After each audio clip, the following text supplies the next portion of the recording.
Red Sea is not just a body of water. It's a vital artery of the global economy, a shimmering blue corridor that connects continents, cultures, and commerce. Every day, thousands of ships pass through its waters, carrying everything from crude oil and natural gas to electronics, food, and manufactured goods.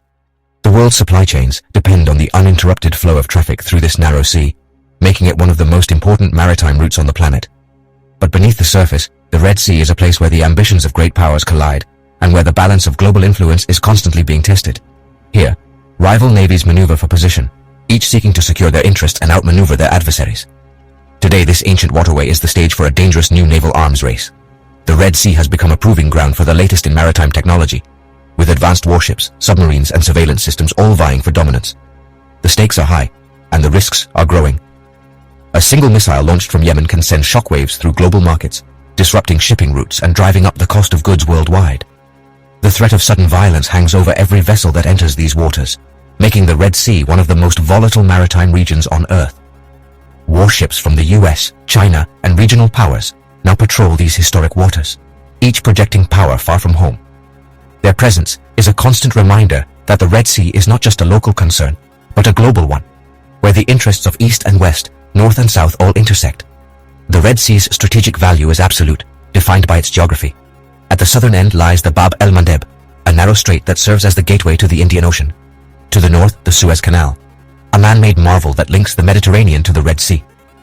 These choke points are the lifeblood of global trade, and whoever controls them wields immense power. To control these choke points is to control the flow of commerce between Europe, Asia, and Africa. A blockage or attack here can ripple across continents, causing shortages, price spikes, and economic turmoil. For centuries, empires have fought for this advantage.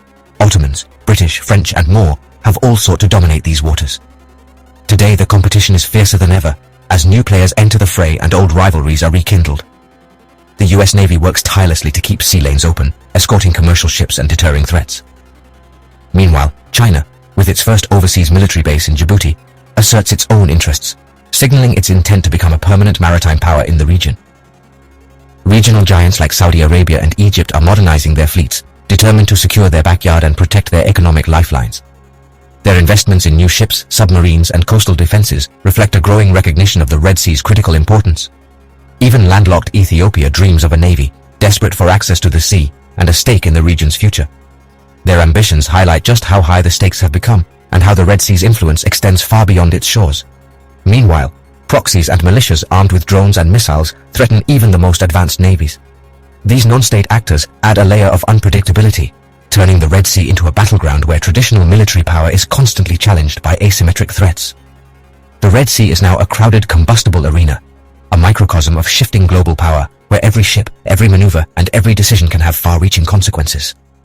Here, a single miscalculation could ignite a crisis with worldwide consequences. In this sea of global consequence, the world watches, waits, and wonders what the next move will be. You may never see the Red Sea, and you might not even think about it as you go about your daily routine. Yet, this distant stretch of water, bordered by deserts and ancient lands, quietly exerts a powerful influence over your life. It's not just a body of water on a map. It's a vital artery for the world's economy, connecting continents and cultures in ways that are easy to overlook. The fate of the Red Sea shapes the price of your gas every time you fill up your car. When you see prices rise at the pump, it's often because something has happened thousands of miles away, in waters you may never visit. But it doesn't stop there. The Red Sea's influence reaches into your pocket, affecting the cost of your smartphone, the groceries you buy, and even the availability of everyday essentials. The products you rely on are part of a vast, interconnected web that passes through this narrow sea. When a single oil tanker is delayed or blocked in the Red Sea, energy prices can spike across the globe. Traders react instantly, and the effects ripple outwards, impacting everything from heating bills to airline tickets. That's because 12% of all global trade, nearly 1 in every 8 goods shipped worldwide, passes through this narrow corridor. It's a lifeline for commerce, linking Asia, Europe, and beyond. When disruptions strike, like Houthi attacks or political instability, ships are forced to take the long way around Africa, adding weeks to their journeys and millions of dollars in extra costs. These delays don't just affect shipping companies, they cascade through the entire supply chain. Ultimately, those extra costs land on your doorstep. You feel them when you notice higher prices at the supermarket, or when your family's budget stretches just a little bit tighter. The Red Sea acts as a conveyor belt for the global factory. Imagine a car assembled in Germany.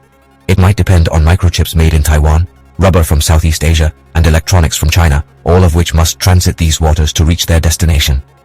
A single delay in the Red Sea can halt entire production lines, leaving workers idle and store shelves empty. Suddenly, products you take for granted become scarce, and businesses scramble to adapt. Our just-in-time supply chain is a marvel of efficiency, delivering goods exactly when they're needed. But this system is also incredibly fragile. One disruption can throw everything off balance. A crisis in the Red Sea doesn't stay local. It sends shockwaves through factories, stock markets, and economies around the world, affecting jobs, investments, and livelihoods. That's why the security of the Red Sea is about more than just ships and sailors. It's about economic security for billions of people, from bustling cities to quiet rural towns. What happens in this distant sea echoes across the globe, shaping the world you live in and the choices you make every single day. Long before supertankers, the Red Sea was a coveted prize. Egyptians and Romans used it as a gateway to riches and trade. Control meant wealth and power, a truth unchanged for millennia. Islamic empires taxed the spice trade, funding golden ages. European explorers sought to bypass this monopoly, reshaping world maps. The Ottomans, Portuguese, and British fought for its ports, each seeking dominance. Geography made the Red Sea a perpetual stage for competition. The names of empires change, but the struggle for control endures. If the Red Sea is the world's artery, the Suez Canal is its heart valve. Opened in 1869, it revolutionized trade, connecting the Mediterranean to the Red Sea and slashing travel times. The canal's strategic value was clear. Control meant power, as seen in the Suez Crisis of 1956. Today, 50 to 60 massive ships pass through daily, carrying vital goods and energy. The Ever Given incident in 2021 showed how a single blockage can cost the world billions. Egypt, as gatekeeper, wields immense influence and collects billions in fees. Investments to expand the canal cement its role as a global choke point. The Suez Canal is not just infrastructure, it's a lever of national and global power. For decades, the Red Sea's security was managed by the Old Guard, led by the US Navy. The US policed sea lanes, ensuring commerce and stability. China's Navy, now global, has established a base in Djibouti, signaling its ambitions. Chinese patrols complicate US dominance, turning the Red Sea into a new arena for superpower rivalry. Egypt and Saudi Arabia, regional heavyweights, are modernizing their fleets to secure their interests. The UAE, through port investments, has built commercial and strategic influence across the region. These powers have long defined the Red Sea's landscape, but their dominance is now challenged by new disruptive forces. The balance of power is shifting, and the stakes are rising. Beyond warships, the Red Sea is haunted by shadow players. Somali pirates once terrorized shipping, proving small groups could disrupt global trade. Today, the Houthi militia in Yemen, armed by Iran, uses drones and missiles to attack ships for political aims. Their campaign has forced shipping lines to abandon the Red Sea, triggering global supply chaos. Western navies are now locked in a costly, open-ended conflict. The Houthis' success shows how cheap technology can challenge superpowers. As long as instability and proxy wars persist, these shadow threats will remain. Naval supremacy now means controlling both open seas and coastal shadows. The Red Sea's order is being upended by ambitious new players. Ethiopia, landlocked but determined, is building a navy and securing port access to escape dependence. Turkey, driven by neo-Ottoman ambitions, is expanding its military and economic footprint, building bases and alliances along the African coast. Iran, master of asymmetric warfare, uses proxies like the Houthis to project power and disrupt rivals. These emerging powers bring new motives and unconventional methods. Ethiopia seeks economic survival, Turkey regional leadership, Iran ideological influence. Their actions add complexity and unpredictability to the Red Sea's geopolitics. The competition for control is intensifying. The old order is giving way to a crowded, volatile arena. The Red Sea, once dominated by a handful of powerful navies, is now a stage for a new era of maritime competition. Emerging naval players are rapidly reshaping the region's balance of power, introducing fresh dynamics and uncertainty to these vital waters. As new alliances form and old rivalries intensify, the Red Sea has become a testing ground for modern naval strategy and ambition. Ethiopia's growing partnership with Russia signals a dramatic shift. With Russian support, Ethiopia could soon project naval power into the Bab el-Mandeb, a strategic choke point for global trade.